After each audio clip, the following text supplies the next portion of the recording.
بسم اللہ الرحمن الرحیم۔ شروع اللہ کے نام سے جو بڑا مہربان اور نہایت رحم کرنے والا ہے۔ وَلَا جُنَاحَ عَلَيْكُمْ فِيمَا عَرَضْتُمْ بِهِ مِنْ خِطْبَةِ النِّسَاءِ أَوْ أَكْنَنْتُمْ فِي أَنفُسِكُمْ عَلِمَ اللَّهُ أَنَّكُمْ سَتَذْكُرُونَهُنَّ وَلَكِنْ لَا تُوعِدُوهُنَّ سِرًّا إِلَّا أَن تَقُولُوا قَوْلًا مَّعْرُوفًا وَلَا تَعْزِمُوا عُقْدَةَ النِّكَاحِ حَتَّى يَبْلُغَ الْكِتَابُ أَجَلَهُ وَاعْلَمُوا أَنَّ اللَّهَ يَعْلَمُ مَا فِي أَنفُسِكُمْ فَاحْذَرُوهُ وَاعْلَمُوا أَنَّ اللَّهَ غَفُورٌ حَلِيمٌ۔ تم پر اس میں کوئی گناہ نہیں کہ تم اشارتاً کنایتاً ان عورتوں سے نکاح کی بابت کہو یا اپنے دل میں پوشیدہ ارادہ کرو۔ اللہ تعالیٰ کو علم ہے کہ تم ضرور ان کو یاد کرو گے، لیکن تم ان سے پوشیدہ وعدے نہ کر لو۔ ہاں یہ اور بات ہے کہ تم بھلی بات بولا کرو، اور عقد نکاح جب تک کہ عدت ختم نہ ہو جائے پختہ نہ کرو۔ جان رکھو کہ اللہ تعالیٰ کو تمہارے دلوں کی باتوں کا بھی علم ہے۔ تم اس سے خوف کھاتے رہا کرو، اور یہ بھی جان رکھو کہ اللہ تعالیٰ بخشش اور حلم والا ہے۔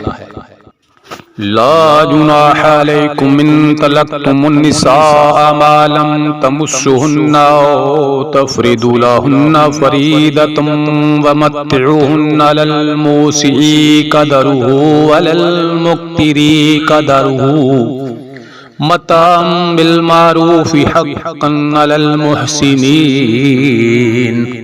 اگر تم عورتوں کو بغیر ہاتھ لگائے اور بغیر مہر مقرر کیے طلاق دے دو تو بھی تم پر کوئی گناہ نہیں۔ ہاں انہیں کچھ نہ کچھ فائدہ دو، خوشحال اپنے انداز سے اور تنگ دست اپنی طاقت کے مطابق دستور کے مطابق اچھا فائدہ دے۔ بلائی کرنے والوں پر یہ لازم ہے۔ وَإِن طَلَّقْتُمُوهُنَّ مِن قَبْلِ أَن تَمَسُّوهُنَّ وَقَدْ فَرَضْتُمْ لَهُنَّ فَرِيضَةً فَنِصْفُ مَا فَرَضْتُمْ إِلَّا أَن يَعْفُونَ أَوْ يَعْفُوَ الَّذِي بِيَدِهِ عُقْدَةُ النِّكَاحِ وَأَن تَعْفُوا أَقْرَبُ لِلتَّقْوَىٰ وَلَا تَنسَوُا الْفَضْلَ بَيْنَكُمْ إِنَّ اللَّهَ بِمَا تَعْمَلُونَ بَصِيرٌ۔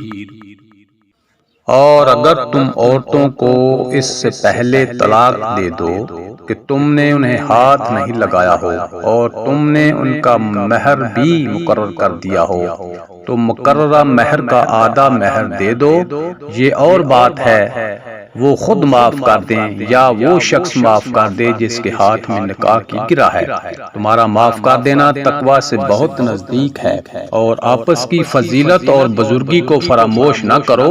یقیناً اللہ تعالیٰ تمہارے اعمال کو دیکھ رہا ہے۔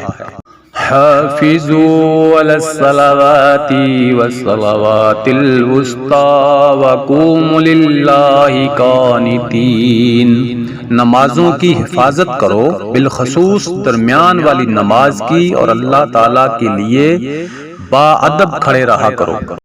وَإِنْ خِفْتُمْ فَرِجَالًا أَوْ رُكْبَانًا فَإِذَا أَمِنْتُمْ فَاذْكُرُوا اللَّهَ كَمَا عَلَّمَكُمْ مَا لَمْ تَكُونُوا تَعْلَمُونَ۔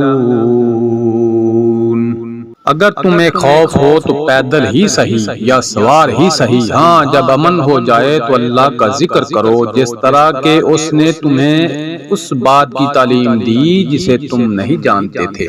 والذین یتوفون منکم ویذرون ازواجا وصیۃ لازواجہم متاعا الی الحول غیر اخراج فإن خرجنا فلا جناح علیکم فیما فعلن فی انفسہن من معروف واللہ عزیز حکیم۔ جو لوگ تم میں سے فوت ہو جائیں اور بیویاں چھوڑ جائیں وہ وصیت کر جائیں کہ ان کی بیویاں سال بھر تک فائدہ اٹھائیں، انہیں کوئی نہ نکالے، ہاں اگر وہ خود نکل جائیں تو ان پر اس میں کوئی گناہ نہیں، جو وہ اپنے لیے اچھائی سے کریں، اللہ تعالی غالب اور حکیم ہے۔